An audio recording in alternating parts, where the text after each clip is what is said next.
Guys, good morning, જય શ્રી કૃષ્ણ. કેમ છો ગાઈઝ? મજામાં. તો ગાઈઝ, હમણાં 2 દિવસ વ્લોગ શૂટ નહોતો થયો. કામમાં હતા થોડા ઘણા, અને મારા ઓનલાઈન લેક્ચર્સ હોય તો પછી થાકી ગયા હોય, ઘરના કામ કર્યા હોય થોડા ઘણા, એટલે તો આજે આપણે વ્લોગ શૂટ કરી રહ્યા છીએ. અને પ્લસમાં આજે છે આપણી બેંકની અપોઇન્ટમેન્ટ, તો બસ જઈએ છીએ ત્યાં. ધીમે ધીમે જઈએ છીએ અમે, ફૂલ જેવા બાળકો. કોઈને દયા નથી આવતી, અમે ફૂલ જેવા બાળકો જઈએ. એક મિનિટ, અમને કોઈને જર્મન વાળા કોઈને દયા નથી આવતી કે આ બાળકોને આવી રીતે અપોઇન્ટમેન્ટ ના અપાય, એમ ફટાફટ ખોલી દેવાય બેંકનું અકાઉન્ટ. હજી ખોલી દી તો સારા છે, એમને છે ને અમારી પાસે જર્મન ટ્રાન્સલેટર જોઈ છે. લેટ્સ સી શું થાય છે. એમ નહીં, એક તો ઇન્ટરનેશનલ બેંક હોય અને ઉપરથી જર્મન ટ્રાન્સલેટર જોઈએ, એવું થોડી ચાલે કંઈ. જોઈએ હવે શું છે એમ. બાકી જર્મનીમાં જે લોકો રહેતા હોય ને, જેને જે પ્રોબ્લેમ થતી હોય ને, બધા કમેન્ટ કરો. આપણે બધા છે ને ઓલું શું કહેવાય, એ વાત સાચી છે. ઓલું શું કહેવાય, ઓલી રેલી નો કાઢીએ, આપણે એવી રેલી કાઢશું બધાય. ના ના, આ તો પાર્ટ ઓફ જોક છે. આપણે કઈ એવી રેલી વેલી નથી કાઢવાની થતી. તો ગાઈઝ, જોક્સ પાર્ટ, હવે આપણે જવાનું છે ફટાફટ ટ્રામ પકડીને સ્પાર્કા જાય. તો લેટ્સ ગો, હું તમને રિવ્યુ આપીશ કેવું રહ્યું એમ. તો બન્યા રહેજો વ્લોગમાં. દીદી એનો એ દીદી, તો અમે આવી ગયા છીએ CNA-માં. હા ટકાટક લઈ બતાવો. હાલો, હું ભાવ શું છે એ તો કયો. 1500 રૂપિયા નો લેવાય, મૂકી દો. ઓ, તો અહીંયા અમે આવી ગયા છીએ CNA-માં. ગાઈઝ, ત્યાં નથી જવું, નકર ઓલી એમ કે વિડીયોમાં ના એવું કંઈ મનાઈ તો નથી, પણ અમે આવ્યા છીએ CNA-માં કલેક્શન જોવા માટે.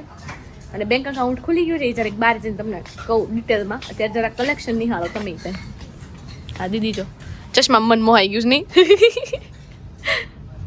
દેખો ઇધર દેખો, ફ્રેમ આને દો, ફ્રેમ આ હારા છે. 16 યુરો, 1600 રૂપિયા.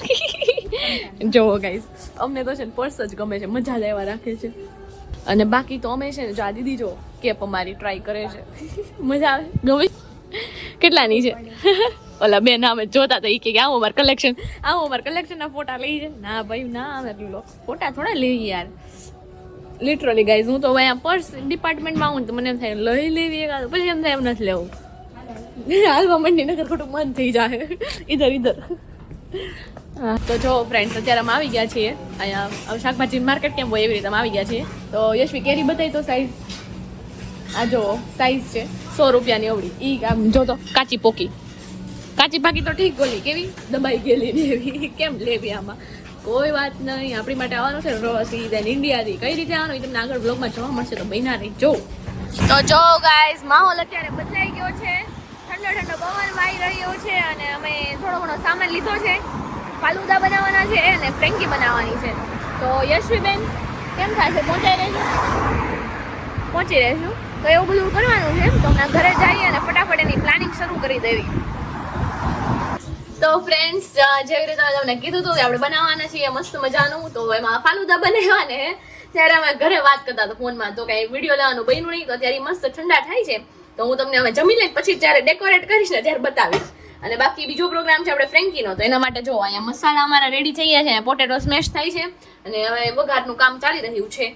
તો આવો પ્રોગ્રામ છે. અને અમે યસ ગાઈઝ, રેડીમેડ ટોટિયા યુઝ કરશું એના માટે. જે આપણે રેડીમેડ મેંદાની રોટલી આવે ને એ, એટલે હું અમારી એટલી મહેનત બચી જાય એમ. કેટલા ડાયા અમને ડાયટ છે ને, તો એવું છે. બાકી ચાલો તમે સુરતની ક્લિપ જોવો, ત્યાં અમે ફ્રેન્કી રેડી કરી દઈ. જય Shri Krishna guys, good morning. બસ આજના સુવિચાર સાથે આજના દિવસની આપણે શરૂઆત કરીએ. કીડીએ સંગ્રહ કરેલો અનાજ, મધમાખીએ ભેગું કરેલું મધ અને માનવીએ ભેગું કરેલું ધન હંમેશા બીજાને જ કામમાં આવે છે. તો સમજો વિચારીને સંગ્રહ કરવો. અને એક આપણે અમદાવાદમાં એક પ્લેન દુર્ઘટના ઘટી ગઈ છે.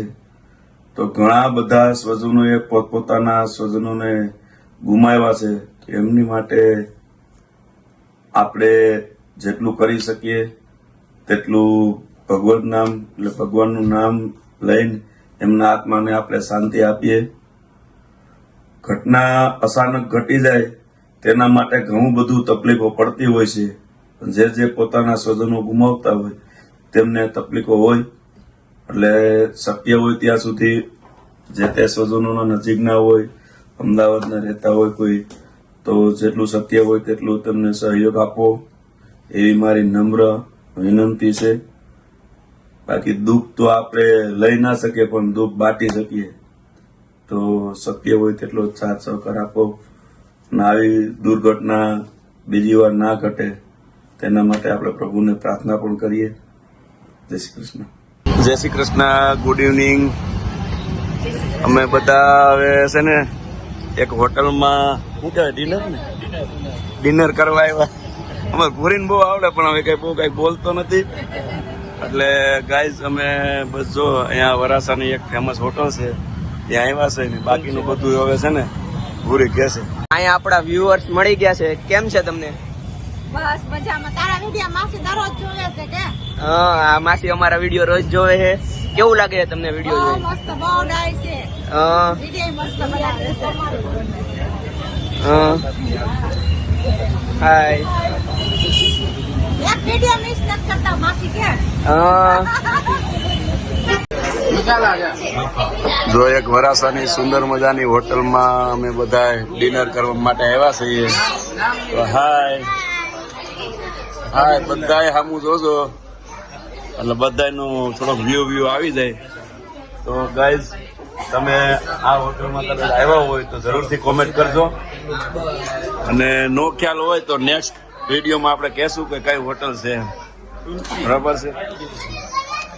તો તારે શું કેવું પડશે? હાય. કેમ છે જમવાનું? બસ જો જમવાનું ટેસ્ટી છે. હોટલમાં કોઈ ગાય આવ્યો હોય તો જરૂરથી કહેજો કઈ હોટલ છે હા. જરૂર કરજો. હા, બીજું કઈ? અને આપણે કહેવાય ને મામા માસીના પોયરા બધા અમે ઈ જ હા. અને સાથે ડિનર માટે આવ્યા છે. ચા મંગલ છે અહીંયા. હા, કાજુ કરી. હા, આ બાજુ નંદા અંકલ. બોલો કેમ છો? બસ મજામાં. હા, આ બાજુ મહેશ મામા. કેમ છો? મજામાં. ઓલી બાજુ દર્શનભાઈ. હાય. આ બાજુ બાબુ, ગુંજન ભાભી ના આગળ બધા જો આગળ બેઠા છે. હા, શેરાવાળા દેખા. આવી ગયા.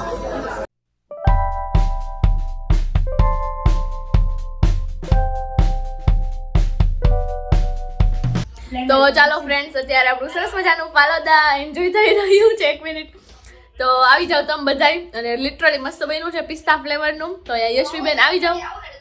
એને ફોન શરૂ છે. તો તારક મહેતા પ્લસ ફાલુદા એન્જોય.